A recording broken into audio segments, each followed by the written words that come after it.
Clip number 201۔ اس clip میں آپ قرآن پاک کی سورہ نساء کی آیت نمبر 94 سے 96 تک کی تلاوت، ترجمہ اور تفسیر قرآن صراط الجنان سنیں گے۔ بسم اللہ الرحمن الرحیم۔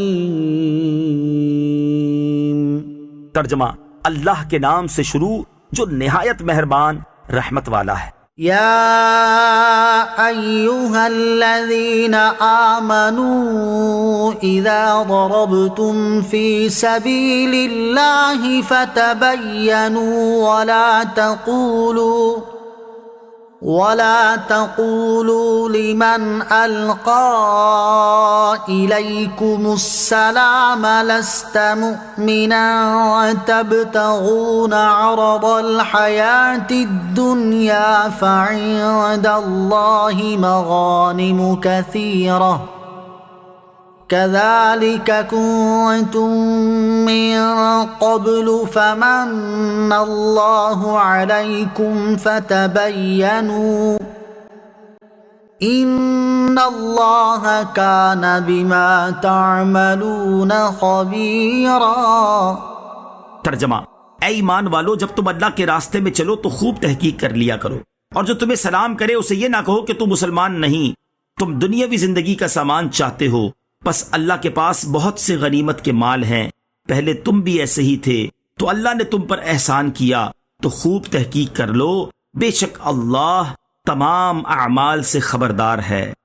اذا ضربتم فی سبیل اللہ فتبینوا، جب تم اللہ کے راستے میں چلو تو خوب تحقیق کر لیا کرو۔ اس آیت مبارکہ کا شان نزول کچھ اس طرح ہے کہ مرداس بن نہیک جو فدق کے رہنے والے تھے اور ان کے سوا ان کی قوم کا کوئی شخص اسلام نہ لایا تھا، اس قوم کو خبر ملی کہ لشکر اسلام ان کی طرف آ رہا ہے، تو قوم کے سب لوگ بھاگ گئے، مگر مرداس ٹھہرے رہے۔ جب انہوں نے دور سے لشکر کو دیکھا تو اس خیال سے کہ کہیں کوئی غیر مسلم جماعت نہ ہو، یہ پہاڑ کی چوٹی پر اپنی بکریاں لے کر چڑھ گئے۔ جب لشکر آیا اور انہوں نے اللہ اکبر کے نعروں کی آوازیں سنی تو یہ خود بھی تکبیر پڑھتے ہوئے اتر آئے اور کہنے لگے، لا الہ الا اللہ محمد الرسول اللہ، السلام علیکم۔ مسلمانوں نے خیال کیا کہ اہل فدق تو سب کافر ہیں، یہ شخص دھوکہ دینے کے لیے ایمان کا اظہار کر رہا ہے۔ اس خیال سے حضرت اسامہ بن زید رضی اللہ تعالیٰ عنہ نے ان کو قتل کر دیا اور بکریاں لے آئے۔ جب تاجدار رسالت صلی اللہ تعالیٰ علیہ وسلم کے حضور میں حاضر ہو کر تمام ماجرا عرض کیا تو حضور پر نور علیہ الصلوۃ والسلام کو نہایت رنج ہوا اور فرمایا کہ تم نے اس کے سامان کے سبب اس کو قتل کر دیا۔ اس پر یہ آیت نازل ہوئی اور حضور سید المرسلین صلی اللہ تعالیٰ علیہ وسلم نے حضرت اسامہ کو حکم دیا کہ مقتول کی بکریاں اس کے اہل خانہ کو واپس کر دو۔ یہ روایت الفاظ کے کچھ فرق کے ساتھ بخاری اور دیگر کتب احادیث میں بھی موجود ہے۔ یہاں اسی کے متعلق فرمایا جا رہا ہے کہ اے ایمان والو، جب تم اللہ تعالیٰ کے راستے میں چلو تو خوب تحقیق کر لیا کرو، اور جو تمہیں سلام کرے یا جس میں اسلام کی علامت و نشانی پاؤ تو اس سے ہاتھ روک لو، اور جب تک اس کا کفر ثابت نہ ہو جائے اس پر ہاتھ نہ ڈالو، اور اسے یہ نہ کہو کہ تم مسلمان نہیں۔ ابو داؤد اور ترمذی شریف کی حدیث میں ہے کہ نبی رحمت علیہ الصلوۃ والسلام جب کوئی لشکر روانہ فرماتے تو حکم دیتے کہ اگر تم کوئی مسجد دیکھو یا اذان سنو تو قتل نہ کرنا، کذالک کنتم من قبل، پھر تم بھی ایسے ہی تھے۔ مسلمانوں کو سمجھانے کے لیے مزید فرمایا کہ پہلے تم بھی ایسے ہی تھے، یعنی جب تم اسلام میں داخل ہوئے تھے تو تمہاری زبان سے کلمہ شہادت سن کر تمہارے جان و مال محفوظ کر دیے گئے تھے اور تمہارا اظہار ایمان بے اعتبار نہ قرار دیا گیا تھا۔ ایسا ہی اسلام میں داخل ہونے والوں کے ساتھ تمہیں بھی سلوک کرنا چاہیے، اور یہ تم پر اللہ تعالیٰ کا احسان ہے کہ تمہیں اسلام پر استقامت بخشی اور تمہارا مومن ہونا مشہور کیا۔ لہٰذا خوب تحقیق کر لیا کرو کہ کہیں تمہارے ہاتھوں کوئی ایماندار قتل نہ ہو۔ معلوم ہوا کہ جو مسلمان کافروں میں رہتا ہو اور اس کے ایمان کی مسلمانوں کو خبر نہ ہو تو اس کے قتل سے نہ کفارہ واجب ہوگا اور نہ دیت۔ یاد رہے کہ پچھلی آیت میں وہ صورت مذکور ہوئی جہاں مسلمان کا اسلام سب کو معلوم ہو مگر اندھیرے وغیرہ کی وجہ سے پتہ نہ لگے اور مسلمانوں کے ہاتھ سے مارا جائے، اور اس آیت میں وہ صورت بیان ہوئی ہے جس میں مسلمان کا ایمان کسی کو معلوم نہیں، لہٰذا ان دونوں آیات میں تعرض نہیں۔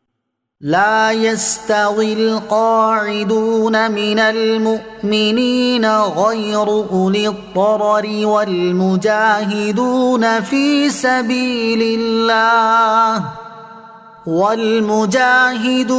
في سبيل الله بأموالهم وأنفسهم فضل الله المجاهدين بأموالهم وأنفسهم على القاعدين درجة وكلا وعد الله الحسنى وفضل الله المجاهدين على القاعدين أجرا عظيما۔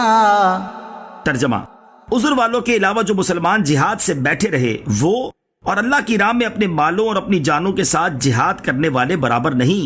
اپنی جانوں اور مالوں کے ساتھ جہاد کرنے والوں کو بیٹھے رہنے والوں پر اللہ نے درجے کے اعتبار سے فضیلت عطا فرمائی ہے، اور اللہ نے سب سے بھلائی کا وعدہ فرمایا ہے، اور اللہ نے جہاد کرنے والوں کو بیٹھ رہنے والوں پر بہت بڑے اجر کی فضیلت عطا فرمائی ہے۔ لا يستوي القاعدون من المؤمنین غیر اولی الضرر، عذر والوں کے علاوہ جو مسلمان جہاد سے بیٹھے رہے وہ برابر نہیں۔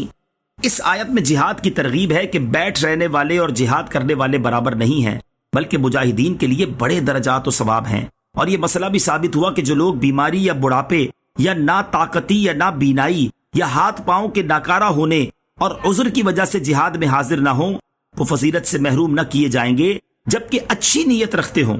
بخاری شریف کی ایک روایت میں ہے کہ جب اس آیت کا پہلا حصہ نازل ہوا کہ مجاہدین اور غیر مجاہدین برابر نہیں، تو حضرت عبداللہ ابن مکتوم رضی اللہ تعالی عنہ جو نابینا صحابی تھے عرض کرنے لگے، یا رسول اللہ صلی اللہ تعالی علیہ وسلم میں نابینا ہوں، جہاد میں کیوں کر جاؤں؟ اس پر یہ آیت غیر اولی الضرر نازل ہوئی، یعنی معذوروں کو مستثنی کر دیا گیا۔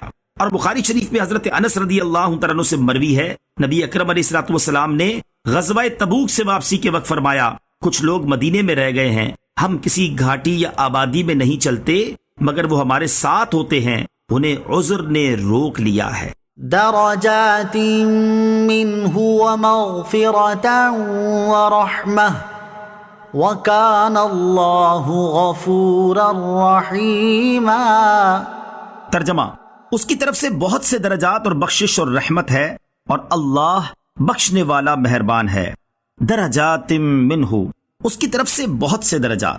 اس آیت میں اللہ تعالیٰ نے مجاہدین کا اجر بیان فرمایا کہ ان کے لیے اللہ تعالیٰ کی طرف سے جنت کے بہت سے درجات، ان کے گناہوں کی بخشش اور جنت کی نعمتیں ہیں، اور اللہ تعالیٰ جہاد کرنے والوں کو بخشنے والا اور ان پر مہربان ہے۔